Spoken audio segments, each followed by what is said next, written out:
Assalamualaikum warahmatullahi wabarakatuh to Media Rosmel and my friends. My name is Nurul Anis Nazira binti Mat Khalid and my metric number is A175016. I am from group number 3, which is Desi.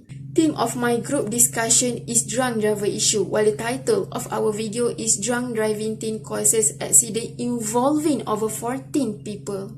From what I saw and listened to the video, there are 7 major speakers in the video.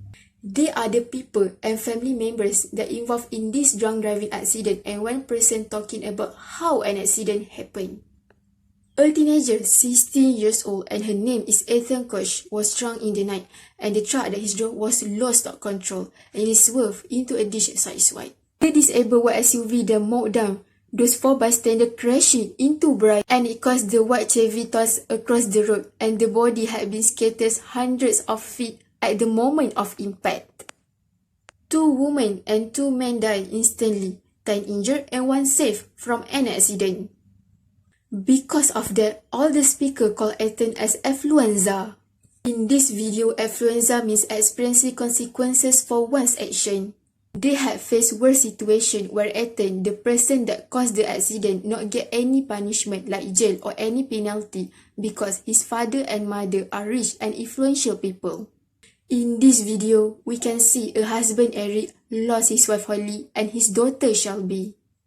Furthermore, Kevin lost his friend Brian and his son almost died. Thank God for his son. Then Brian's wife Shona and their 3 children cannot accept that their father was died.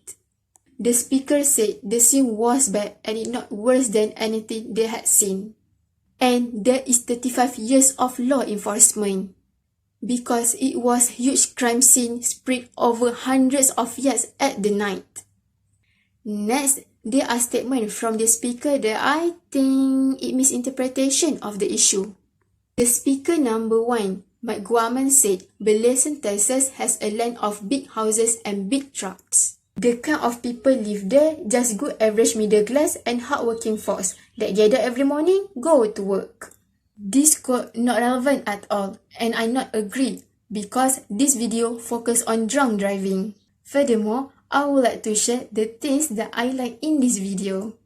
Firstly, I agree when Eric as the witness and hear the explosion that involved his wife and his daughter was called 911 to inform there is a multi-car accident out from his house. This shows there is responsible value inside Eric. Secondly, I agree when Kevin suddenly hear the terrified voice from his son Lucas, he as dad said to his son, just hold this pen right here and just pray. In the terrified situation, Lucas still worried about Brian, the person with him in the car, which is he pray for Brian's safety. This show that Kevin as dad really do a good job and Kevin not selfish. Thirdly, I agree with the first thing that Kevin do when he saw his friend in unconscious. He was doing CPR, but his face tested. His friend was died. Because God really loved his friend and Kevin is truly friend to Brian. Moreover, I would like to share the things that I don't agree in this video.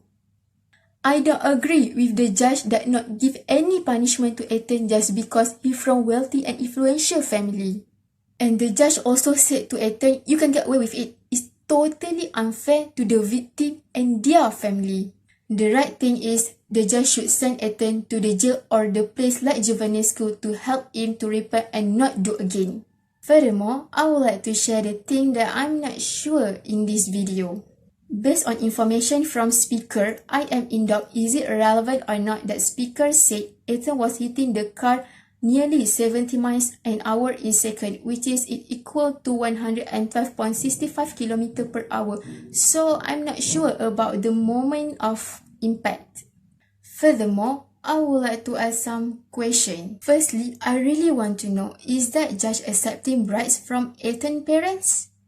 Because it's really look judge not doing their work. Secondly, I also curious about 10 person that injured in the accident. How are they now? Thirdly, I also curious what will happen if this incident happen in the other country like Malaysia. What the government do? Next, I would like to say to speaker to consider my suggestion.